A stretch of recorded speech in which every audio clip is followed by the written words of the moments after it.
हरे कृष्णा। वैशाख माह के शुक्ल पक्ष की एकादशी तिथि मोहिनी एकादशी के नाम से जानी जाती है। आज यानी 19 मई को मोहिनी एकादशी है। इस दिन पूजा के दौरान मोहिनी एकादशी व्रत कथा का पाठ जरूर करना चाहिए। आइए हम मोहिनी एकादशी की व्रत कथा सुनते हैं। इस संसार में कोई भी पूर्ण रूप से पवित्र नहीं है। हर किसी ने अपने जीवन में कुछ न कुछ पाप किया है, लेकिन हम इन पापों से छुटकारा पाने के लिए क्या करें। ऐसे में मोहिनी एकादशी एक ऐसा दिन है जो पापों से छुटकारा दिलाने में आपकी मदद कर सकता है। मोहिनी एकादशी व्रत का एक लाभ ये है कि इससे व्यक्ति की आत्मा शुद्ध होती है। हालांकि वे व्रत अन्य व्रत की तरह नहीं है। इस व्रत के ऐसे बहुत से नियम हैं, अनुष्ठान हैं जिसका पालन करना आवश्यक है। वैशाख महीने के शुक्ला पक्ष की एकादशी तिथि को मोहिनी एकादशी कहा जाता है। इस बार मोहिनी एकादशी व्रत 19 मई यानी आज है। इस तिथि पर भगवान विष्णु और माँ लक्ष्मी की पूजा अर्चना की जाती है। वैशाख मास के शुक्ला पक्ष की एकादशी तिथि पर भगवान विष्णु ने मोहिनी अवतार लिया था, इसीलिए इस एकादशी को मोहिनी एकादशी कहा जाता है। इस दिन भगवान विष्णु के मोहिनी अवतार की पूजा की जाती है। धार्मिक मान्यता है कि मोहिनी एकादशी व्रत व्यक्ति का शरीर और मन शुद्ध होता है और साथ ही सभी पापों का नाश होता है। ऐसे में आइए हम मोहिनी एकादशी की व्रत कथा सुनते हैं। सरस्वती नदी के किनारे एक खूबसूरत भद्रावती नाम का क्षेत्र था। भद्रावती नगर में चंद्रवंशी राजा धृतिमान राज करते थे। उसी नगर में धनपाल नामक एक व्यापारी रहता था। ये व्यापारी एक धार्मिक व्यक्ति थे और ईश्वर की भक्ति और लगभग सभी प्रकार के दान कार्यों में लगे रहकर अपने जीवन बिताते थे। उनके 5 बेटे थे, सुमन, सुदबुद्धि, मेधावी, सुकृति और दृष्ट बुद्धि। धनपाल का सबसे बड़ा बेटा दृष्ट बुद्धि उनके स्वभाव से बिल्कुल अलग, लापरवाह, मूढ़ी और आत्मालीन था। अपने बेटे के इस स्वभाव से अक्सर धनपाल को उसके भविष्य की बहुत चिंता सताती रहती थी। उन्होंने अपने बेटे को सही रास्ते पर लाने के लिए हर प्रयास किया, लेकिन हर कोशिश के बावजूद भी धनपाल असफल रहे और आखिर में थक हार कर उन्होंने अपने बेटे के बारे में ना सोचने का प्रण लिया।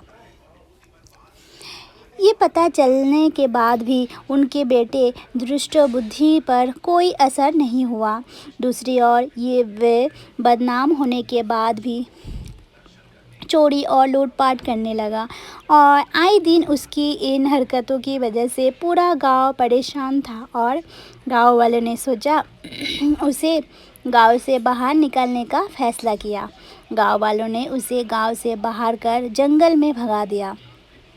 एक दिन जंगल में भटकते भटकते दृष्ट बुद्धि की मुलाकात कौंडिन्य नामक महर्षि से हुई। वे कौंडिन्य महर्षि अभी नहा के गंगा से नहा के अभी उस जंगल के रास्ते से जा रहा था, तो उस नहाने भीगे वस्त्र से 2-4 बूंदे बस उसके ऊपर गिरा, दृष्ट बुद्धि के ऊपर गिरा। तो तुरंत ही ऐसे 2-4 मिनट के से भी जो शुद्ध भक्त की संग में आकर उसकी मति फिर गई। एकदम उसका सारे पाप तत्क्षणात नष्ट हो गए। वह उनसे बहुत ही ज़्यादा प्रभावित हुआ और उनसे गुरु के सामने अपने गुरु मान लिया और सामने अपने सारे पाप स्वीकार कर लिए। दृष्ट बुद्धि ने महर्षि के सामने हाथ जोड़ते हुए कहा, ब्राह्मण देव, कृपया मुझ पर दया करके किसी ऐसे व्रत के विषय में बताइए जिसके पुण्य से मेरी मुक्ति हो जाए।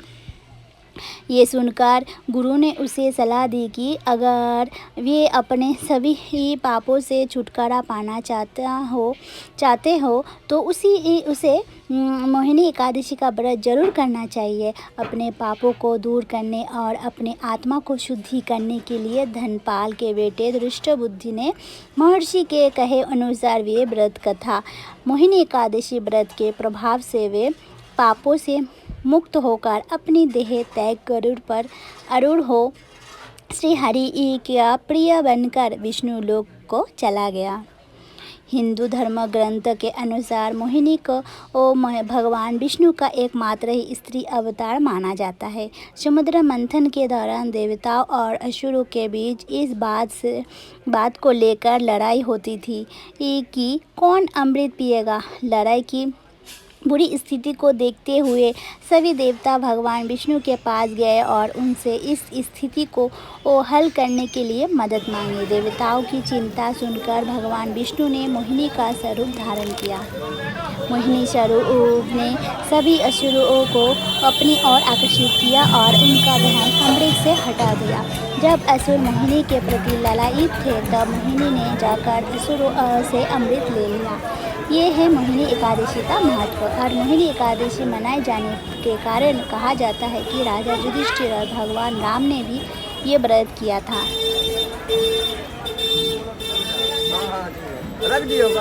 तो इस मोहिनी एकादशी की व्रत कथा हम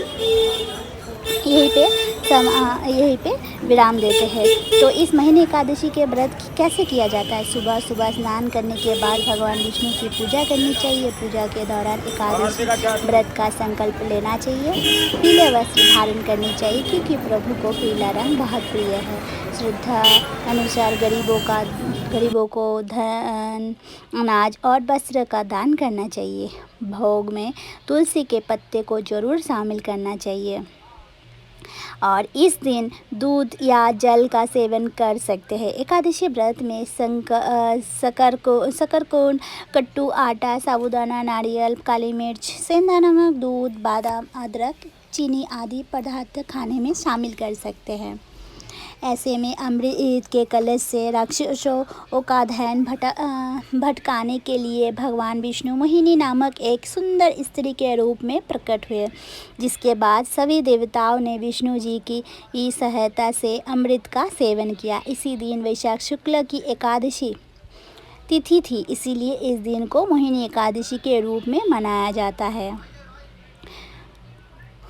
हिंदू एकादशी के दिन हमें अन्न का सेवन करना नहीं चाहिए, जैसे कि चावल, गेहूँ, ज्वार, बाजरा, दाल, ये सब ग्रहण करने नहीं चाहिए। एकादशी के दिन भगवान विष्णु के आदेश अनुसार पाप इसी सारे चीज़ों में वास करते हैं। तो इसीलिए हमें एकादशी में हमेशा फलाहारी दूध वगैरह लेना चाहिए। फल में जैसे सेब, केला, संतरा, आम आदि खा सकते हैं। एकादशी का व्रत करते हैं, इसी दौरान अन्न खाना वर्जित है। अगर किसी व्यक्ति फलाहार खाने का संकल्प लिया है तो उसे पूरा करना होता है। एकादशी तिथि के दिन सुबह प्रातःकाल उठकर गंगा नदी में या घर में ही नहाने के पानी में ही गंगा जल मिलाकर स्नान करना चाहिए। उसके बाद साफ कपड़े धारण कर व्रत का संकल्प ले। उसके बाद घर के मंदिर में जाकर भगवान विष्णु, माता लक्ष्मी और श्री कृष्ण के दामोदर स्वरूप का विधि विधान से पूजन करनी चाहिए। हरे कृष्णा, हरि बोल। आ जाओ।